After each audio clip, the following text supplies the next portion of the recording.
today's topic is really about inspiring achievers. So what I thought I would do is, what are the few tenets that I think have worked for me? Because both aspects, what is an achiever, who is an achiever, and what inspires is quite personal in my view. What inspires me may not necessarily be what inspires you, and vice versa. But I think a few tenets that have worked for me, and if something comes out of it for all of you, that's even like a double bonus for me. Okay. So I think my kind of, broad CV, etc., Anita has covered, but I'll just talk about 4 tenets that have really worked for me, and I'll kind of give you some insights into how they have worked for me. The first one I kind of believe in very strongly, and we don't do enough of it, is we have to dream big. That's one thing that I have lived my life by, that I will dream big. I may not always achieve what I dream big about, but at least it's not for lack of trying. So I think we sometimes subdue ourselves by not dreaming big enough. So Anita mentioned the fact that kind of I got the first rank in the Chartered Accountants Institute examination quite some time back, but yes, thing. So when I took up CA as a profession, it was around the time when, the done thing used to be either medicine or engineering, if women were going to do anything. My sister is a doctor, so the logical assumption everybody had was the younger one will go in and become an engineer. But I was pretty clear in my mind that that was not my cup of tea, Gauri, notwithstanding what you did, but that was really not my cup of tea. So I broke a little bit of the mold and went on to do my CA. And when I joined my CA, I was quite clear in my mind that, I have to stand one amongst the top 50 in the country. Otherwise, it was really not worth doing it, was my point. So yes, I did work hard for it. I dreamt big. I said one amongst the top 50, but I did dream big at that point in time. And when I, finally got my first rank, it was icing on the cake because I really didn't expect that. So the theme really is that, you dream big. Honestly, the world will conspire to give you much more than that if you dream big enough, Yeah.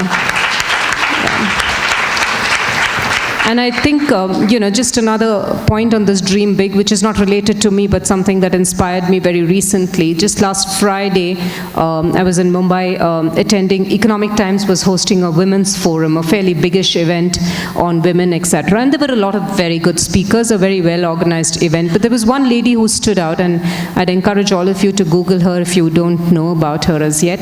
A lady called Premlata Agarwal. Nondescript village somewhere in Jharkhand, Bengal, something like that. And at the age of 47, she climbed Mount Everest. She was the first lady to climb Mount Everest. You see her, you just wouldn't believe it. You would, if you'd just pass her by on the street without a second look. That's literally how, how simple she is. And her story was really very telling. She was just a housewife from a normal middle-class household, had some support, and then just took up this passion for mountaineering and has been trailblazing since then.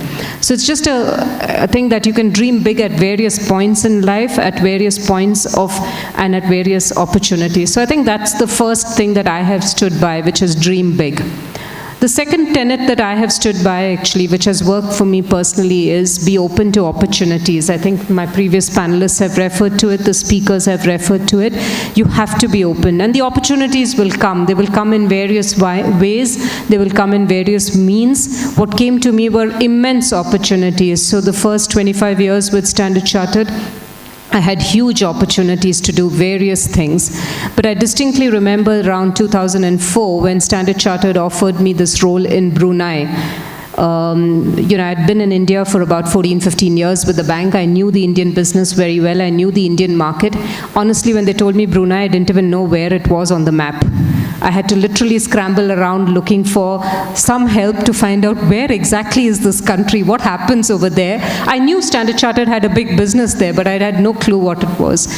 But I said, this is an opportunity. This is an opportunity to do something different, because in Standard Chartered, typically most people do move. There are a lot of international assignments, but they move normal route is to move to Singapore and then stay put in Singapore for the rest of their life, That is typically what happened, which I was not willing to do. But then this Brunei assignment came, and I must admit Standard Chartered was very supportive, the family was very supportive, and I went over there. So, you can just visualize me, I was in Mumbai at that time. I was transported from Mumbai, which is teeming with millions of people, to the small little South Asian country, the total population of which is 300,000 people. There's just that's all the population is. Muslim dominated, though very secular, and I was the first, not just the first woman CEO, but the first non-Caucasian, because Standard Chartered had always put the white Englishmen as CEO. So it was quite a daunting opportunity, but I took up that opportunity, and I must admit I enjoyed the stint there. I made some very good friends who I've even now been friends with. But I think if I had, and there were other opportunities that Standard Chartered could have given me. I would have got the typical Singapore, I would have got all of that if I wanted, but I think that has opened up my eyes to what the art of the possible is. So that may not be the opportunity that presents itself to each one of you, but there will be other opportunities. Each one of us gets various opportunities to do. As Gauri mentioned, she got an opportunity to go to China, which could have been, I know, very daunting, because particularly around things like language, etc. So, those opportunities will come by. I think partly we do ourselves a disservice when we don't take those opportunities, when we don't, capitalize on them, because we by nature tend to be a little diffident, a little skeptical about our own capabilities. So I think that was the second point, which is about being open to opportunities and taking them up. The third, and it comes to some extent as a corollary of the second, is to be resilient, to be, to know that there will be obstacles along the way, some self-imagined, some created by ourselves, but some kind of really there.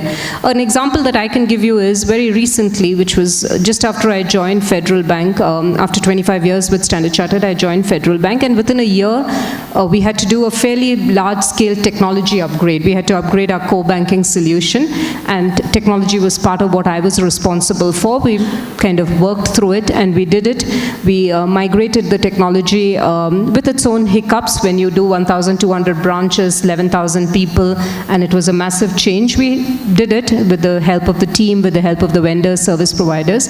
Within about 4 weeks, literally, of that, we were just about stabilizing on that platform when demonetization was announced, literally a month after we went live on the new system. So anybody who's a banker would have realized that bankers went through hell during that period of demonetization. And I think what stood me in good stead was the real attribute of resilience, because there were days, I can admit, when it felt really that the world was conspiring against me, that everybody was out there. Customers were not happy, obviously, for obvious reasons. My employees were stressed out because they had to work long hours. The systems had its own set of issues because it was new. But what really helped me was the resilience, and that's an inner attribute, and I think that's something that we all have to live by, because there will be occasions when things are tough. There will be occasions when you feel like the world is just conspiring against you, The last item I'd like to kind of think, which has worked again for me, and I hope it will work for all of you, is this whole aspect of role models. And I think Mr. Santhanam referred to it in the morning, and he put it very aptly to say that you can be inspired by a Sheryl Sandberg, you can be inspired by, a Bill Gates, by a Indra Nooyi, by Indira Gandhi, etc. That's true, you can be inspired. But if you need role models, you need role models who are close in that you can, see them in close proximity in some form, visual and otherwise, virtual or visual. And we also need different role models at different aspects of our careers. So the role model I had when I joined Standard Chartered Bank was one of my seniors in the organization, a male role model, and he taught me a whole host, not just about banking, but also what does it take to do change management, what does it take to do people management. As I evolved in my career, some of my role models moved along, some were outside, some were inside, but it's important to have somebody in mind, somebody who you can reach out out to, somebody who you can talk to, somebody who you can have as a sounding board, and they will change along your career. So both, there need to be somebody close who you can see and aspire to be, not so far away that it looks daunting, somebody close by. So I think that's the fourth aspect. So I think, dream big, be open to all the opportunities that come, be resilient because there will be mishaps along the way. Life is built that way. It would be uninteresting if that was not the case, and have role models who you can relate to. So that's really what kind of encapsulates my life journey.